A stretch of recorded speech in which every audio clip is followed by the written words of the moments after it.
అధిక బరువు అనేక సమస్యలకు కారణం. సాహితీ యోగా ఆన్లైన్ క్లాసులో జాయిన్ అవ్వండి.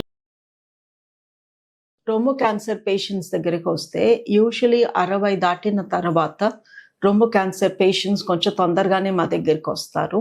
మరి ఏజ్ మూలంగానో ఎందుకో తెలీదు, బట్ వాళ్ళు అంటే యంగర్ లేడీస్ కన్నా కూడా కొంచెం ముందే ప్రజెంట్ అవుతారు అండ్ రొమ్ములో ఏదో తేడాని గుర్తిస్తారు, దాని మూలంగా మా దగ్గరికి వస్తారు. చిన్న వయసులో మేము చూసే రొమ్ము cancer patients usually first stage దాటే సెకండ్ ఆర్ థర్డ్ స్టేజ్లో ఉంటారు.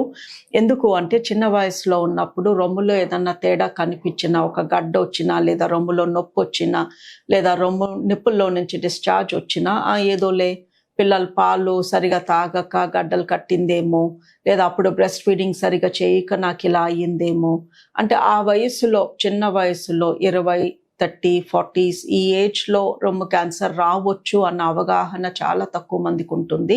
బట్ మా వైపు నుంచి చూస్తే 22, 23 ఏళ్ళ లేడీస్లో కూడా రొమ్ము క్యాన్సర్ చూస్తున్నాము.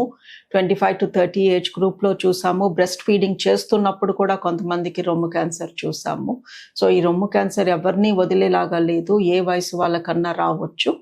ఆఫ్ కోర్స్ 50 or 60 దాటిన వాళ్ళలో ఎక్కువగా చూస్తాము, బికాస్ ఏజ్ మూలంగా బాడీ ఏజ్ అయిపోయి ఏజ్ మూలంగా వచ్చే మార్పుల మూలంగా వచ్చే క్యాన్సర్స్ ఇవి. సో ఏజ్ ఒక పెద్ద రిస్క్ ఫ్యాక్టర్ క్యాన్సర్కి.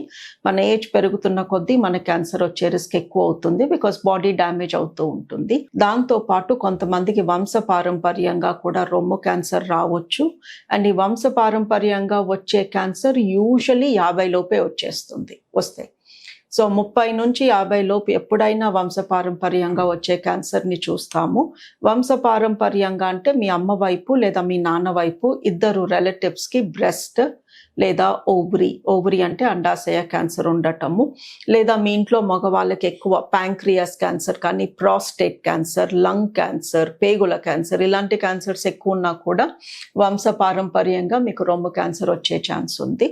ఈ రొమ్ము క్యాన్సర్ వంశపారంపర్యంగా వస్తే 30 నుంచి మీరు చాలా జాగ్రత్తగా మిమ్మల్ని మీరు చెక్ చేసుకుంటూ ఉండాలి. బ్రెస్ట్ క్యాన్సర్ రావడానికి కారణం మెయిన్లీ ఏజ్, సెకండ్ వంశపారంపర్యంగా వచ్చే క్యాన్సర్స్, థర్డ్ ఒబిసిటీ, లావుగా ఉన్న వాళ్ళలో రొమ్ము క్యాన్సర్ ఎక్కువ చూస్తాము. ఫోర్త్ పిల్లలు పుట్టని వాళ్ళు లేదా పిల్లలు పుట్టిన వాళ్ళకి బ్రెస్ట్ ఫీడ్ చేయని వాళ్ళలో రిస్క్ కొంచెం ఎక్కువ ఉంటుంది. ఏదీ లేని అంత నార్మల్ ఫ్యామిలీలో ఎవరికి క్యాన్సర్ లేదు, పిల్లలు పుట్టారు, వాళ్ళకి పాలు ఇచ్చాము, సన్నగా ఉన్నాము, అయినా కూడా బ్రెస్ట్ క్యాన్సర్ రావచ్చు. సో బ్రెస్ట్ క్యాన్సర్ ఈ మధ్యన చాలా చాలా కామన్ అయిపోయింది. ఎవరికి వస్తుంది ఎవరికి రాదు అని లేదు, ఏ వయస్సు వాళ్ళు కూడా ఎగ్జామ్ట్ కారు. దీనికి ఒక సొల్యూషన్, ప్రతి నెల మిమ్మల్ని మీరు చెక్ చేసుకోండి. Self breast examination. ఇది పీరియడ్స్ వచ్చే వాళ్ళకి పీరియడ్ అయిపోయిన లాస్ట్ డే స్నానం చేస్తున్నప్పుడు చెక్ చేసుకోమంటాము, బికాస్ స్నానం చేస్తున్నప్పుడు బాడీ తడిగా స్లైమీగా ఉంటుంది ఆ సబ్బు మూలంగా. So it becomes easy. లావుగా ఉన్న వాళ్ళని పడుకొని నడుం కింద దిండు పెట్టుకొని సెల్ఫ్ బ్రెస్ట్ ఎగ్జామినేషన్ చేసుకోమంటాము. ప్రతి నెల ఒక 2 నిమిషాలు పక్కన పెట్టి ఇలా మీరు చెక్ చేసుకుంటూ ఉంటే రొమ్ము క్యాన్సర్ కానీ ఉంటే అది మీరు ముందే పట్టుకోగలరు. 45 దాటాక ప్రతి స్త్రీ మ్యామోగ్రామ్ చేపించుకుంటే రొమ్ము క్యాన్సర్ని ఫస్ట్ స్టేజ్లోనే పట్టుకోగలము.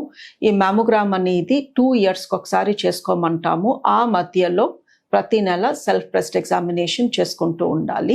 ఫ్యామిలీ హిస్టరీ ఉంటే మటుకు ఒకసారి మీరు క్యాన్సర్ డాక్టర్ని సంప్రదించండి.